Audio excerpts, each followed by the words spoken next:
Je parlais à un ami, un d'entre eux, qui est un peu perdu. Je lui parlais de politique, avec l'élection qui arrive, et l'on est arrivé sur le sujet de juger, dû au fait qu'une personne que l'on connaît nous avait dit un jour « J'ai voté Macron parce qu'il est beau ». Des mots que cette personne a d'ailleurs regretté quelques mois plus tard quand ce dernier a immédiatement commencé à dépecer notre système de santé, dans lequel cette personne travaillait. En d'autres termes, un homme beau est nullement un corollaire d'un homme bon. Cela va de soi, cependant. Il est vrai que les gens de la vie de tous les jours, ceux qui ne sont pas riches et présentés par les médias trompeurs, vivent d'une certaine façon. D'une façon inhérente, cette façon marque leur corps. Quelques détails sont soignés, où il peut y avoir des inattentions, des attitudes, comme un corps courbé par la paresse. Un désordre externe peut se traduire par un désordre interne. Le corps chez les gens qui vivent une vraie vie, bien sûr, ça ne ment pas. Des personnages créés de toutes pièces, c'est une autre question. Il reste le fait que les faiblesses d'attitude deviennent de façon inexorable des faiblesses de caractère. Par chaque inattention, ou chaque effort aussi, l'individu change. Cela est ni bon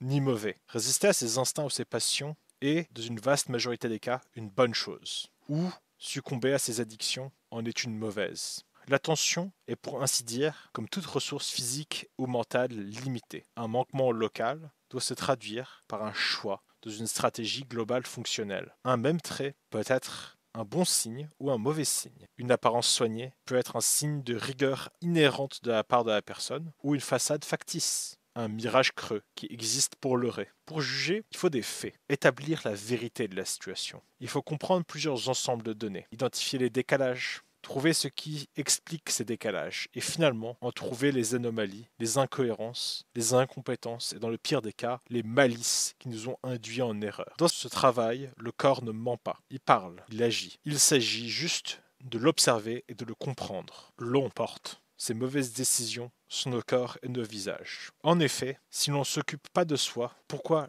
alors s'occuperait-on des autres? Il s'agit bien sûr de savoir s'il y a un pourquoi et la nature de ce dernier. Les aléas de la vie ne sont pas toujours justes. Il faut dire qu'une mauvaise situation ne découle pas forcément d'erreurs. Cependant, ces dernières sont inévitables. La vie est plongée dans une sorte de brouillard de guerre. Le futur peut paraître très incertain et une stratégie peut se révéler trompeuse. Il est donc important de dénoter que les êtres humains sont fondamentalement sociaux et donc ils sont rarement seuls. Il y a trop de choses à faire, pas assez d'énergie ou de temps pour tout réaliser correctement. Le support d'autres est impératif pour ne pas être dans un état de survie permanent au bout de ses forces, seul, à tout faire n'importe comment. À ceci, il est important de dire que la personne seule est un fait curieux. N'a-t-elle pas de groupe d'appartenance? En a-t-elle honte? Quelqu'un qui quitte un champ de bataille et donc de ruines qu'était sa vie n'est pas toujours en faute. Il s'agit de savoir pourquoi. Sait-il ce qui a dégénéré? Pense-t-il avoir tout compris et veut-il recommencer? Vivre avec des gens toxiques et mauvais rend les gens toxiques et mauvais. Les gens qui ne se battent pas pour leur propre cause et fuient lâchement, sans apprendre de leurs erreurs, reproduisent leurs problèmes, blessant d'autres gens. La capacité à juger revient à regarder ses actions ou les actions des autres, leurs résultats, et de les comparer avec ce que l'on voulait obtenir ou faire. L'exemple d'autres est vital.